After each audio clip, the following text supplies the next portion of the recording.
Hi everyone, here we've got Xiaomi Mi 11i and let me share with you how to update apps on this device.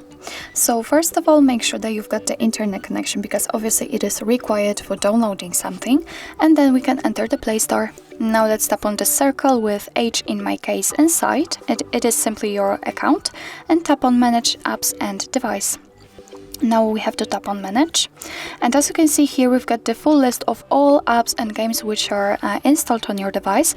If you would like to check only updates, just tap on Updates Available. And as you can see, in my case, only one of those apps has the updates which are available in the Google Play Store. So all you have to do in order to update the app, just mark it, just like that, and tap on this update icon here.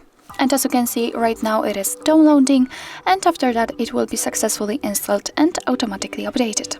So actually this is it. This is how to update apps in your Xiaomi Mi 11i. Thank you so much for watching. I hope that this video was helpful, and if it was, please hit the subscribe button and leave the thumbs up.